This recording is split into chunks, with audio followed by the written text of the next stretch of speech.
Welcome everyone to the V3 implementation call. Today is May 25th. We appreciate you taking time out of your busy schedules to be with us. Just as a reminder, these meetings are recorded. We put them on our website and also on our YouTube channel for you to refer back to at a later date or to share with a partner who was not able to make it to the meeting. Our very talented Chris Hoffman timestamps the videos on our YouTube channel so that you can jump directly to the topic of interest. Not that the whole meeting isn't fascinating and wonderful, but if there's something you want to just get to for a specific issue, he makes that really easy to find. Keep in mind also that we really appreciate your participation, your comments, your questions, concerns, your feedback. Feel free to be prepared to come off of mute or to use the chat feature if there's a topic that you'd like to weigh in on or ask a question. And at the end of our meeting, we do an open forum. So if your topic or issue doesn't come up during the conversation, please feel free to bring it up during open forum. We've got a really talented group of people on this call that are really willing and very experienced in helping each of us work through the issues that we face with our EMS data. And with that, let me move to the agenda. I'm going to turn some time over to Monet. She's going to talk to us for a few minutes about the upcoming NHTSA annual meeting. Monet? Okay, thank you. Let me go ahead. Oh, can I share my screen? Yes. Okay, thank you.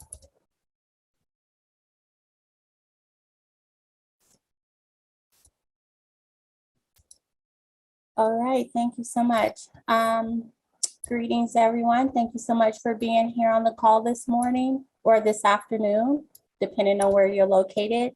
I would first like to say that we are excited to host the NHTSA 2022 annual meeting at the beautiful lodges at Park City, Utah.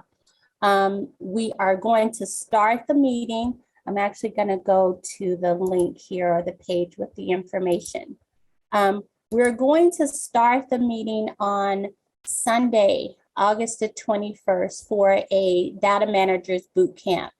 And the intention of the boot camp is to familiarize newer state data managers with technical terms and give them a great foundation for the rest of the meeting.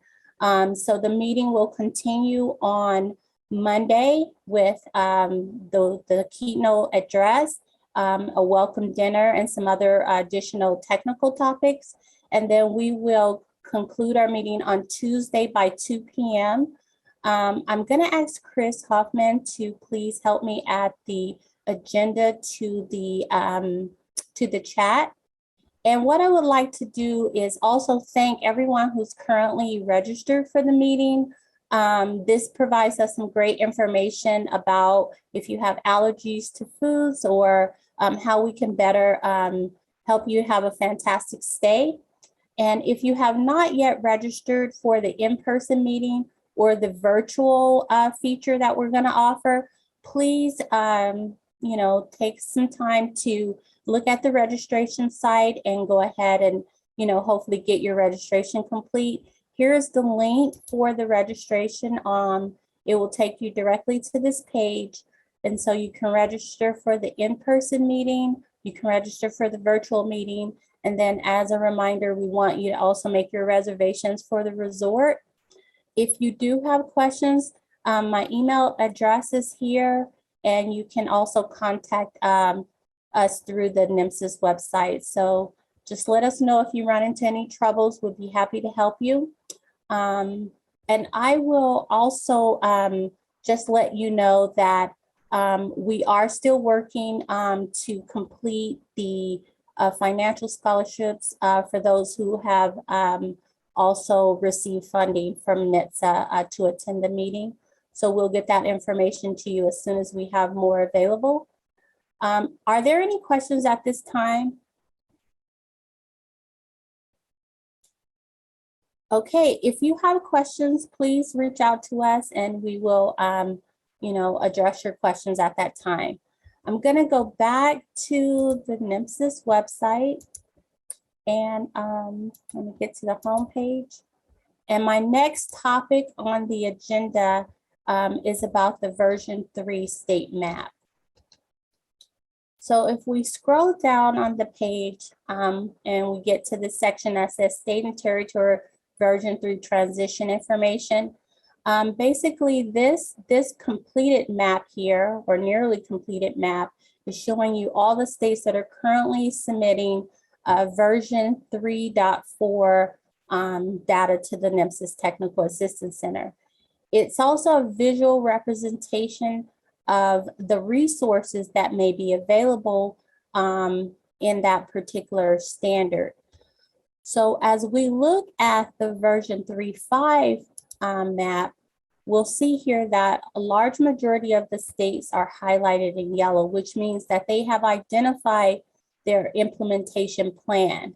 And so what that looks like, I'll just go ahead and click on Utah, for example. And what that basically looks like is the state has given us a time frame for when they want to transition to 3.5. If this information is updated, or if you change anything about this timeline, then just simply send us an email and we will update that information on your state page. But simply at this time, we're just asking for what that time frame looks like, and then we'll be able to change your color to the yellow, which represents that you have identified a time frame. Now, I'm going to go ahead and click on Illinois because Illinois is currently the only state that is purple. And what Illinois has done is we have asked for states to start looking at the resources that would help you move closer towards full implementation of the 3.5 standard. And so that would include your data dictionary, your state data set, your schematron validation rules for the demographic data, and the schematron rules for your PCR or your web services configuration. So you'll see here that there is a box showing the implementation tools that are available for 3.5. If we were to toggle, we would see that we also have the resources available for 3.4. But now if I go back to 3.5, the reason that Illinois is currently purple is because they have at least identified the elements that they will be collecting in the 3.5 standard. This is actually part of what's included in the state data set under the section that says state required elements. And also identifying this is the first step towards completing your state data dictionary. So what we are encouraging states to do is to start looking at some of these resources. And if you already have a lot of those resources available in the 3.4.0 standard, so we'll simply click on the state data set here, and we'll see that the state had one custom element. They identified their state collected elements. Some states have populated the certification and licensure levels or the procedures permitted by state, medications permitted by state, protocols, EMS agencies and facilities. So this is a great base to move you towards providing your information that would be relevant for 3.5. So again, the reason why Illinois is currently purple is because they've identified their state collected elements. Now, if I go back to this page and I look at the 3.5, you might have a question, why is this box not red or highlighted with those resources?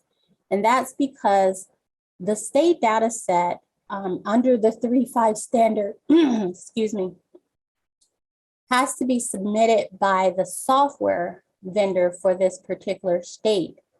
And so once the vendor completes the state data set and submits that to us via web services, this box will automatically populate as red, and you'll see the additional resources for 3.5 in the state data set.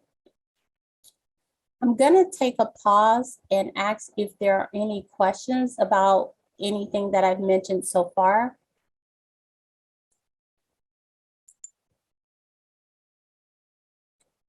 Okay, if you have questions, please submit them to us and we will be happy to address those. I also want to mention that we are in the process of creating some additional resources. We've been asked to explain what does this data set really mean in layman's term for the agencies. We have the technical documentation in the form of white papers, but some agencies or state managers are asking for some more simplistic information so that it can be explained to the provider at the provider level. And so we're currently working on those resources, and we will have those resources available hopefully before the annual meeting. I want to also mention to you, if you're familiar, you may want to know what resources are available across the United States. And so we're going to look at a report or a dashboard that provides a great summary of the type of resources available. It's under View Reports, and you would go to State Reports. We're going to go to the version 3 dashboards. And the dashboard that I'm looking for here is called Assets. It is a public dashboard. It does not require a username or password. So you will simply click on V3 State Assets.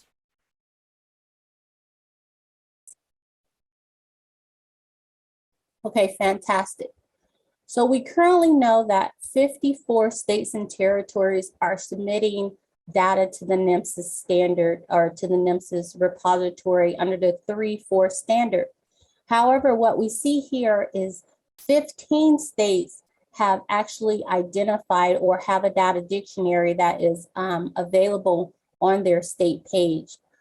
This is really helpful, especially if there are differences between some elements that the state has decided they need to tweak. So 15 states currently have a data dictionary.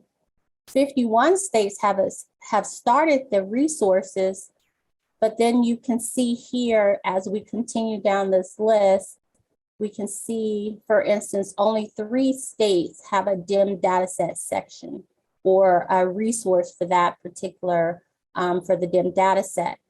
And so as states continue to populate their resources, especially if you are wanting to know what your neighboring states is doing.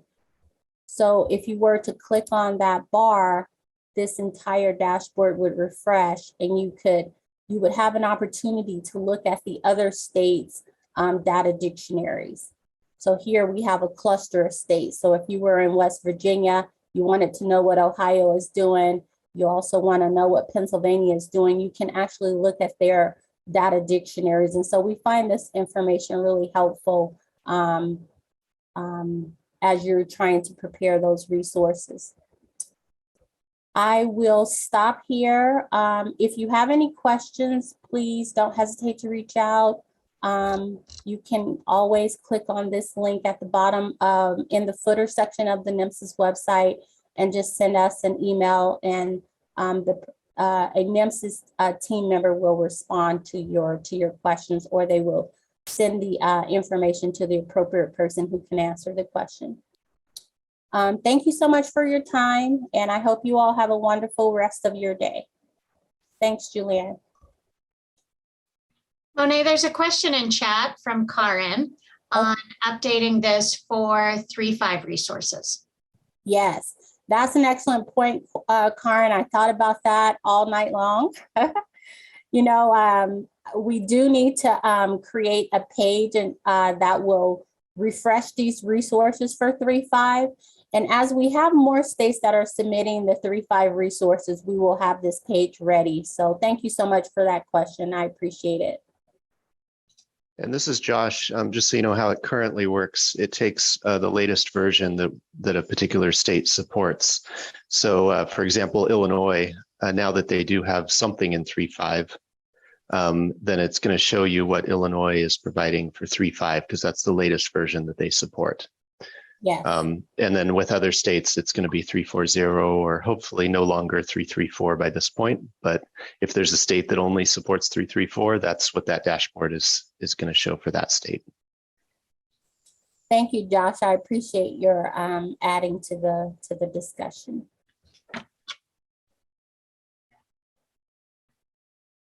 Okay, that's enough out of me. Thank you so much. Have a great day. Thank you, Monet. Thanks, Josh. And Karen, thanks for your question in the chat. Next on the agenda, we're going to turn some time over to Clay. He's going to talk about the new trauma triage guidelines and how they interact with V35.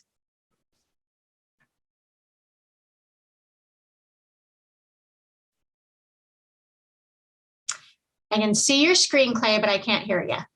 Yeah, sorry about that. Took me a minute to get off mute. I apologize for that.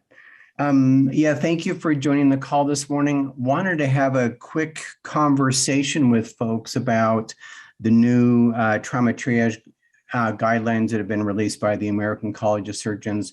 There's been some requests by states and vendors as to how we want to handle this as we kind of move forward with the current version of NHTSA 3.5 and whether some modifications are called for. Clearly, we will have to consider modifications, but I want to try to gather some foundational information from the audience here on the call today, just to kind of guide us as we move forward with this discussion. So here, just briefly, I'm showing the old trauma triage criteria guidelines that have been defined first by the CDC and then taken over by the American College of Surgeons. So there were traditionally 4 steps associated with this criteria. That has really been the case since the inception of this process, right? So there's a section for abnormal vital signs, so kind of abnormal physiology, then kind of an assessment of the anatomy of the injury. And then mechanism of injury was the 3rd step. And then kind of a special consideration section was kind of associated with step 4.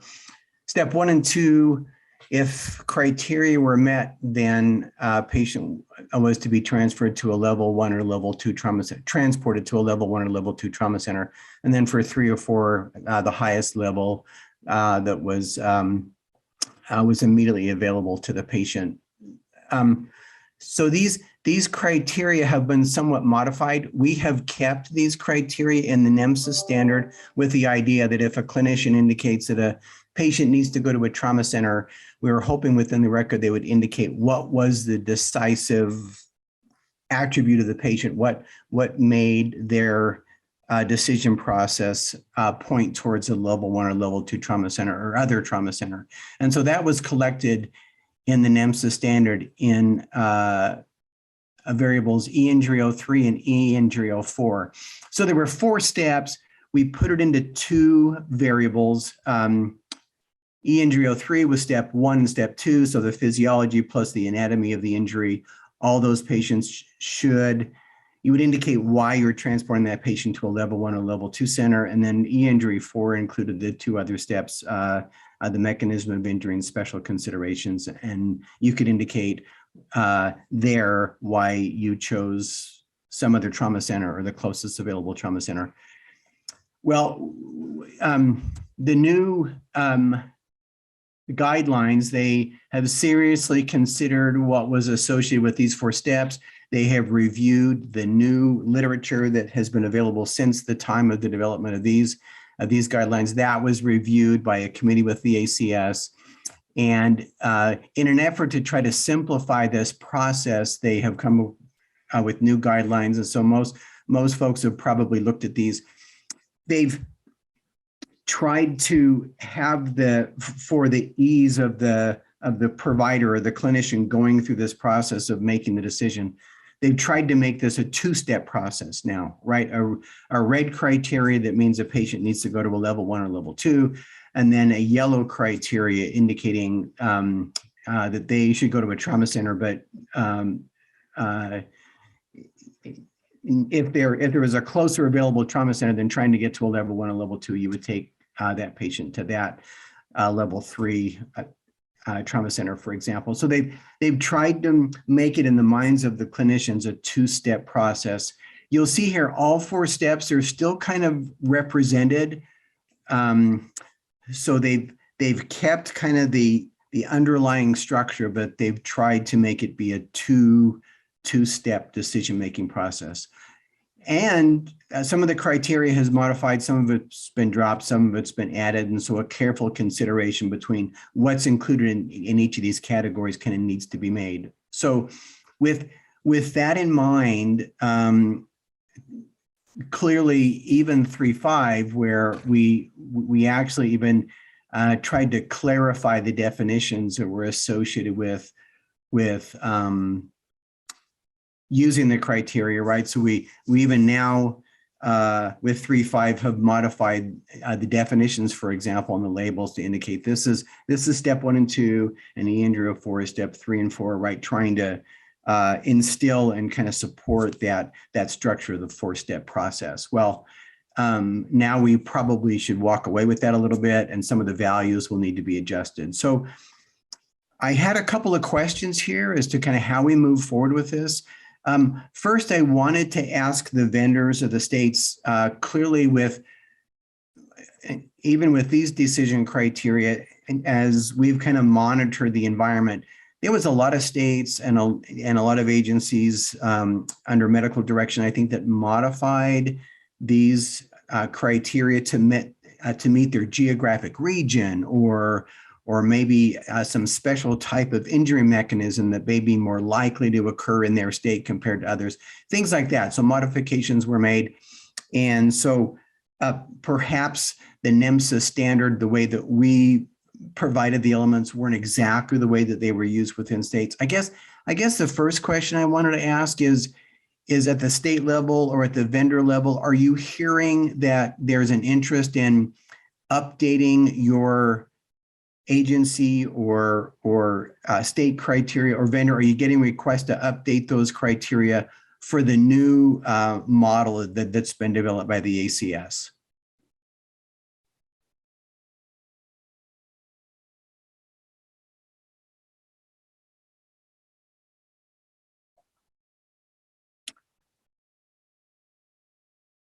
So no comments. Does that literally mean that none of the states or agencies have vendors received any requests for custom element, or just some kind of approach to deal with the new criteria, or is it still kind of just being mulled over? Are folks thinking about it? Did they know about this change? Any comments would be helpful. There's a couple comments in the written part. Great. James Fox said, Sanzio, first we're hearing about it. Pro Phoenix, Jeff said, me too. Lauren Whistle, have not had requests yet that she's aware of. And then Wilma Vinton said, I think it's still too new. Yeah. So this is John Pierce from Hunter's Ambulance in Connecticut. Our state protocol is still the 4-step program. So we haven't adopted the new program yet in Connecticut. So that helps with at least one state for you guys. Yeah. Thanks, John. That's helpful. Jay in Wyoming. I've been kind of following this as it's through its evolution. I was, and I'm not saying this negatively, surprised how they turned out the final thing. But the one thing I can say, the history of the review that they put together has been very well received by the MS people. And I haven't started talking to them, but I'm hoping to deploy it January 1st or at the end of this year.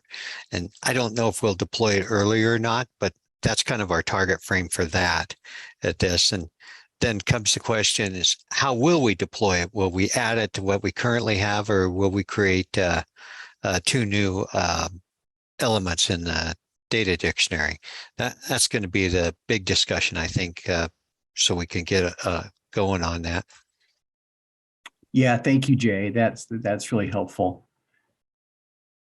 Any other comments? This is Anne in Arizona. I mean, kind of jokingly, but kind of not, because I've been looking at this and I'm just trying to figure out with everything else with 3.5 how this is going to work into it. Would anybody at NHTSA like to do some kind of crosswalk between the elements in this?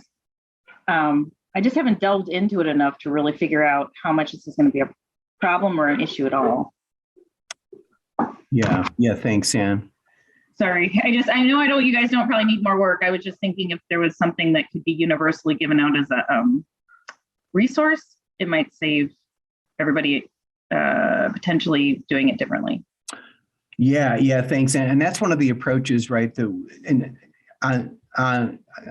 we're going to do a careful crosswalk, so you can count on the NHTSA TAC to accomplish that. I think the idea, the two kind of ideas that we're kind of centering on, and I'm glad we're kind of out front on this, so we'll keep everybody kind of informed of this. One approach is as Ann mentioned, right, is to have some type of a custom crosswalk, right, that will help with the minimal changes that are kind of associated with or the changes. I mean, they're not altogether minimal, right? But we would provide a crosswalk that will allow the new criteria to basically fold in to the old criteria for submission to the national level, right? And allowing states and providers to actually see the values in the new criteria. So that mapping and crosswalk will clearly be available. Just, I think clinically understanding how they're different is valuable.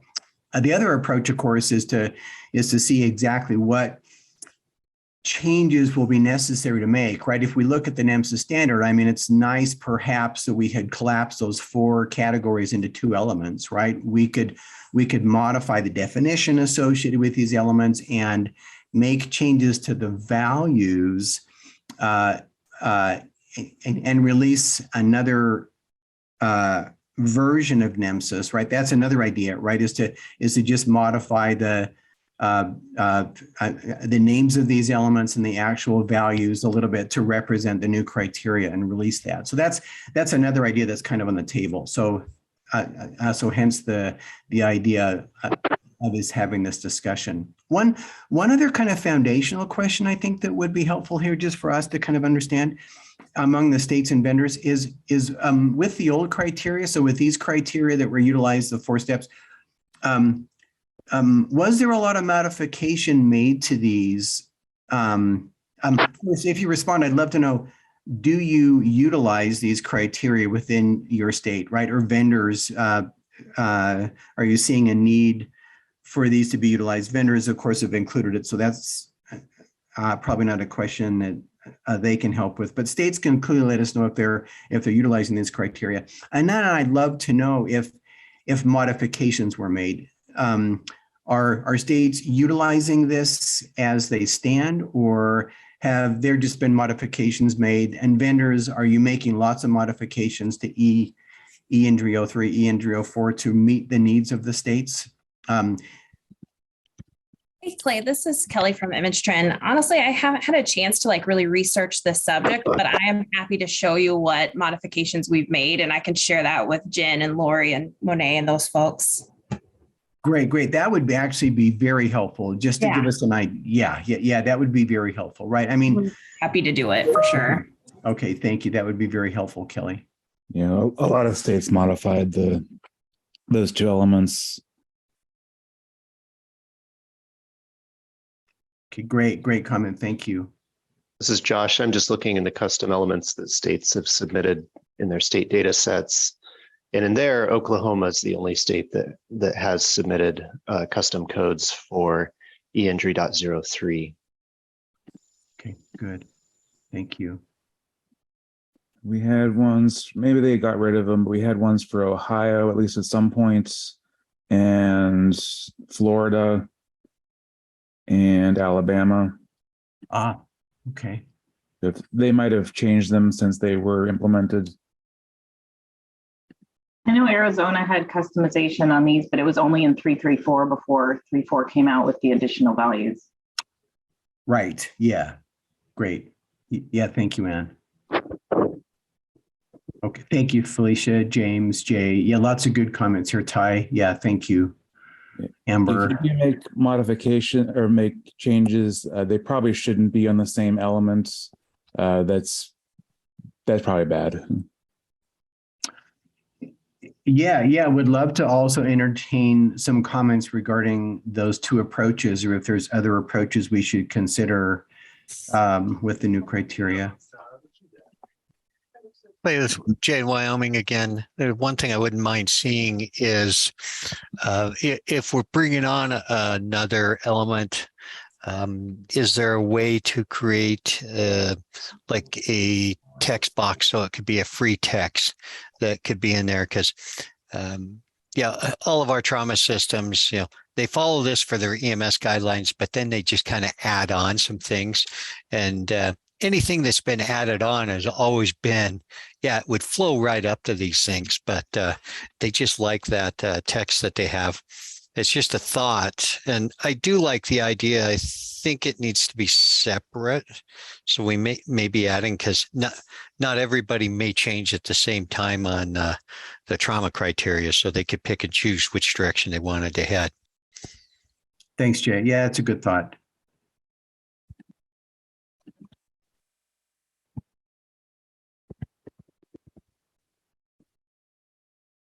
Any other comments regarding an approach?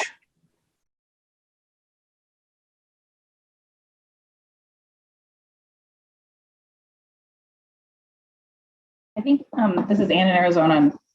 Super helpful, but I think I'm just going to need to think about this a lot and kind of hear different ideas, because I'm already thinking about our linkage between our trauma registry and our EMS system. And if it was in the same element, how would it be translated?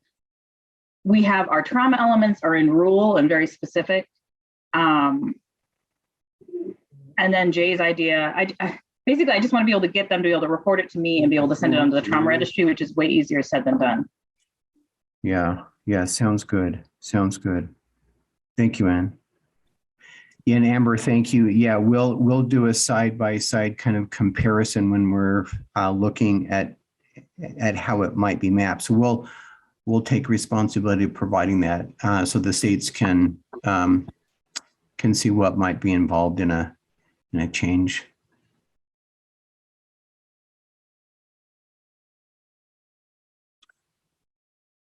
Okay, well, that's some great initial comments. Thank you. So we'll take responsibility for comparing the two and providing kind of a brief a description of how the two criteria are different. That I think will help the states as they consider the new criteria, and vendors as well. And it will help us if the approach here taken is to map from one version to another version of the criteria. So thank you. I appreciate your comments. If you have any more comments, feel free to post them in the chat or to email me directly. Yes. Yeah, Ann. Oh, sorry. Talking to my new puppy. Oh, okay. No worries. All right, fantastic. Thank you very much. I appreciate the time. I'll turn it back over to you, Julianne. Thank you. All right, thank you, Clay. Next on the agenda, Eric, do you have items from the Office of EMS you'd like to share with the group? I do not have any specific items this morning, just to make sure that everyone gets a registration in for the upcoming annual meeting. And we look forward to seeing as many of you there as possible. However, we understand that we're still going to have some virtual folks, and we completely understand that. But if we can get you there in person, we're more than looking forward to it. Take care. Great, thank you. Are there any questions for Eric?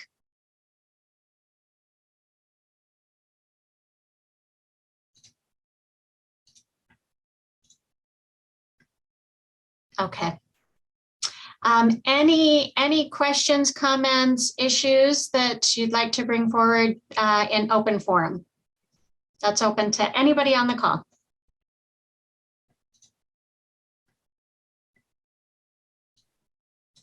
Hey, Julianne, this is Cherie with NEMSQA. I should have thought of this earlier, but we were unsure the date when this was happening. But it did happen. I don't know if I can share my screen at all, but we launched a new website. And so I figure this is probably a group of folks who would be looking to access technical documents. So I figured it might be a good idea to just let folks know that you will need to create a free account to access the technical documents. And the reason for that is simply so that we can communicate with you the updates that happen to those measure documents, because right now they just sit out in space, and we don't necessarily have a means for communicating with folks when we make updates to those, which is generally annually. But that's the reason for that, so that we can just communicate updates. So when you go to the new site, they're under measures and then the measure technical documents. And then you'll just be asked to log in to access those. So if you don't have a login, you can just create a profile, which is just simply your email address, so that we can communicate with you. So that was just something I wanted to share in case folks go and they get to this site and they have no idea how to get access to those documents. That's where they are.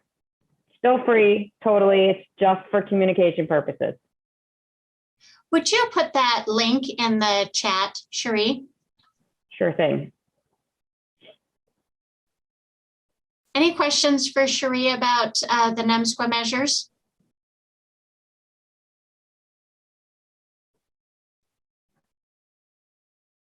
All right, thanks for sharing that, Cherie. This is the perfect audience for that. Any other issues, questions, comments to bring before this group? Yeah, Julianne, this is Clay. Jay Oddsby put a great comment in the chat about billing companies and transitioning to 3.5.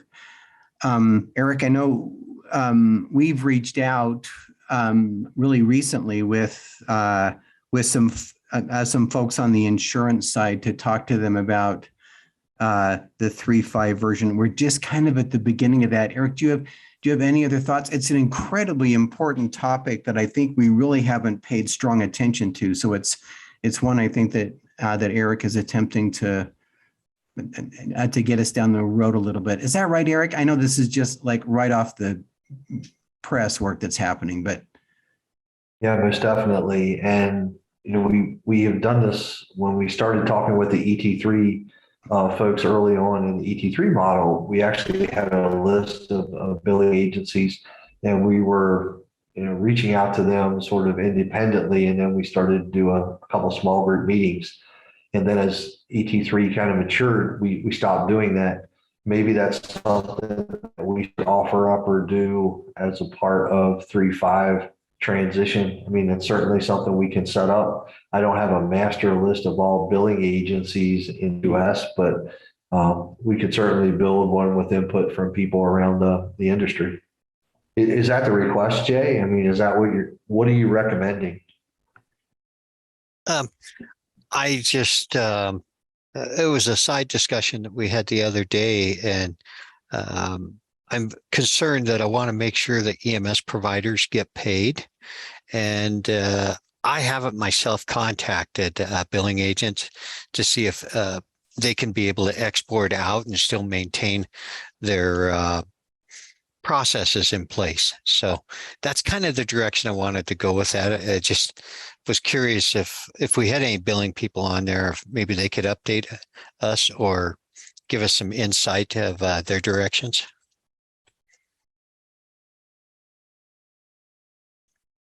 Any billers present on the call? Any vendors who participate in that activity?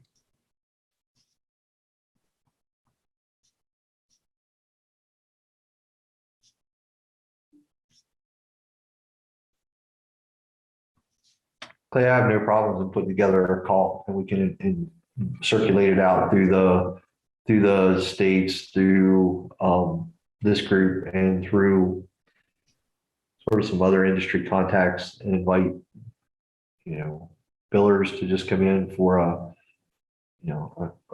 I guess we block off like an hour and just do a presentation on 3.5, what changes are going to occur, talk a little bit about the trauma guidelines and how they're going to fall into place. I don't know if that's going to impact anything that the billing agencies are going to be looking at, but certainly we can just let them know that that's happening. And if they want to be included in the rollout information about when states believe they're going to go live and so forth, we can certainly make that available to them as well.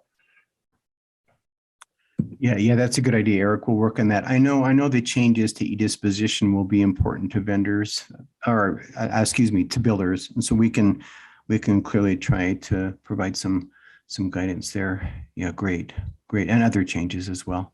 I see the note in the chat that talks about going to the billing software vendors. Certainly understand. Yeah, I apologize if my terminology is off. That's who I'm thinking of, the people that are doing the actual software and actual, receiving the data and processing the bill, not necessarily the person sending it. Yeah, thank you for the comment, Caitlin. Amber also asked a really good question that's worth a couple of minutes here as well, right? The idea that with version 3.5 will new DEM files be required to be submitted by agencies. And as far as an NHTSA TAC goes, for the technical process of us linking PCRs to an individual agency, we will not need new DEM files. We've just allowed DEM files to accrue for an agency based on the version. But Amber's comment is very well taken, right? For us to be able to begin to utilize the UUIDs at the state level, particularly, right? For there to be a more clean and efficient way for vendors to update EPCRs based on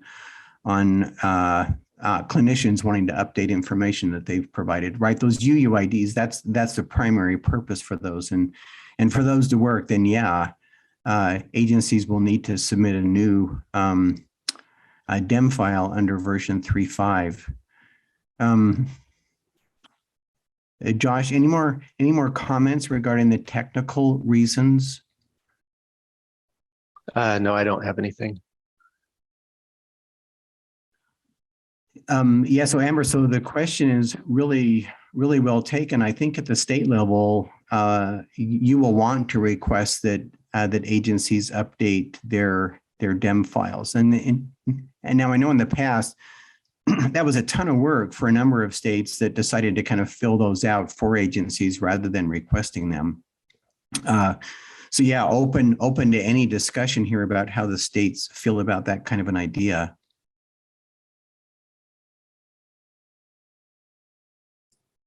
Clay, isn't it part of the onboarding process too, where you have to at least submit one demographic file for onboarding states, if I'm not mistaken? Yeah, you're right, Kelly. So if a new agency is now submitting records to the state and then they're being passed to us, then yeah, we won't accept their. Our system won't accept their EPCRs until we have a DEM file in place for them. So yeah, we'll need to at least have an initial DEM file for sure. But this idea of updating to implement the UUID at the state levels and at the national level, right? It would be valuable for us to have it as well here for the other linkages that are kind of so politically kind of a hot button right now to trauma data. So yeah, but I think the idea is that we'd want to have all of them updated with to get the UUID.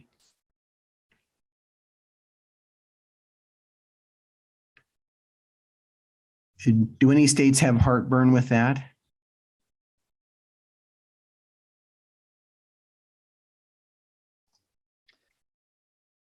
This is Karen. I don't think it's a big deal. South Dakota sends new DEM files on a pretty regular basis anyway, so I don't think it could be an issue, but I think the real people for South Dakota ask would be ImageTrend. Yeah. Yeah, and sorry, this is Amber. I'm in multiple meetings at once, so apologize for all the chat action. I think it's just the UUIDs and how all the vendors are going to work together to make this whole thing work is something I still don't quite understand. So I just continue to ask questions about it and trying to figure out if we're ready for this whole UUID thing, if we have, like a dozen different software vendors in our state, are they all working together? What do I need to do at the state level to make sure it all works?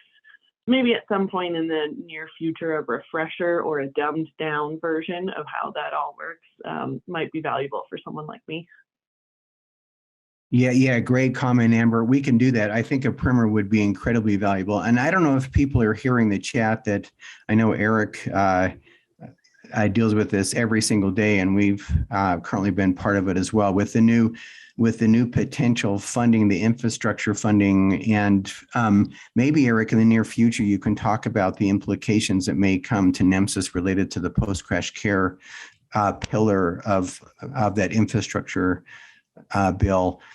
There's real interest, right, in being able to utilize the UUID to link together trauma registry data with EMS data. So as kind of an ancillary purpose, it clearly wasn't the primary purpose. I think the initial idea was brought to the table by Josh, right? And I think the initial idea was to ensure that records can update easily at the state level. But yeah, I think providing a primer of its primary purpose and what other kind of ancillary purposes are kind of hanging out there that you might hear about as a vendor or as a state data manager would be valuable. So we'll plan to do that. Yeah, the initial idea was proposed by Image Trends so that they could more correctly and appropriately handle demographic data being submitted by agencies to their state system. Oh, yeah, thank you, Josh. Yeah, thank you. And the other piece, go sorry, ahead. Julianne, the other piece of this is the whole DEM file process. We've been talking a lot about that with the SEMSO. They have an AVL committee that just happens to be where this project is landed.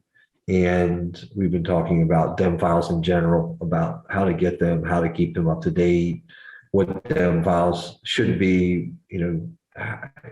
There's just one of the big pushes behind it, quite honestly, is the question that Dia Gaynor at the SEMSO and I get the most is how many ambulance services are there in the United States and where are they? We can't answer that question, which is somewhat of a, in some cases, it's just flat out embarrassing.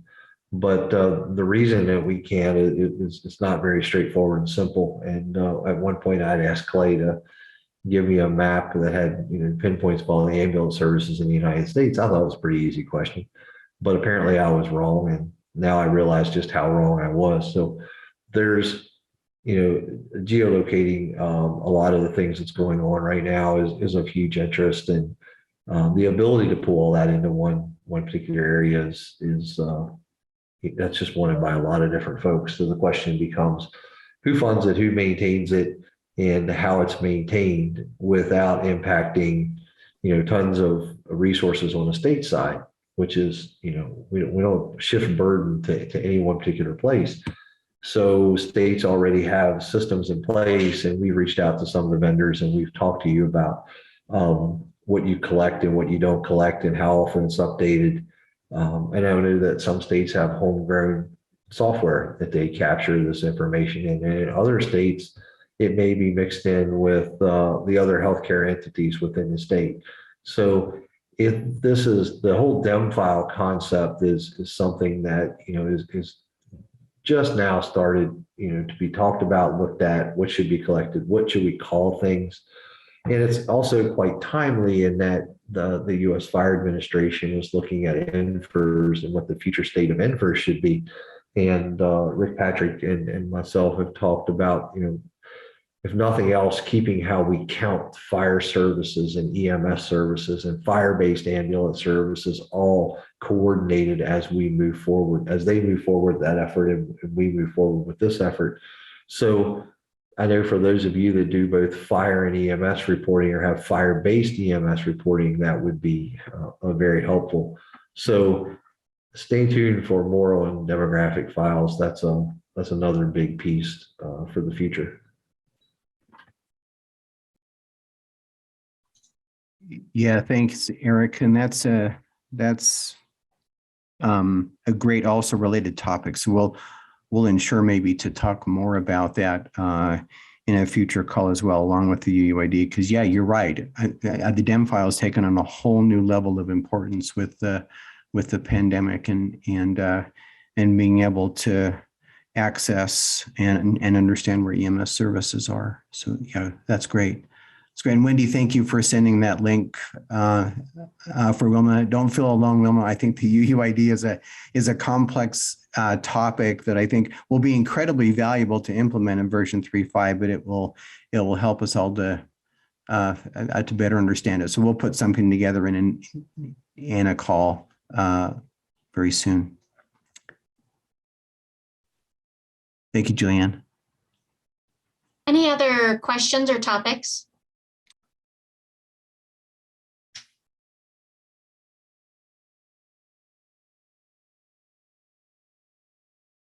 All right, great discussion today. Thank you so much for participating. On the agenda, you can see we've got a training meeting coming up June 7th. Lauri Lunde is going to go through agency location dashboard and also the public motor vehicle crash dashboard. The agency location is specific to state and federal level, but the public MVC dashboard is open to everyone. So that will be June 7th with Lauri Lunde. And then we'll have our V3 meetings, June 8th, June 22nd. We keep those on the second and fourth Wednesdays of the month. Please let us know if there's topics that you would like added to the call, and we can get those to the agenda. We appreciate your participation. Thank you for spending your morning with us and being communicative, asking questions and supporting each other. We really appreciate your time. Thank you, everyone, and have a great day.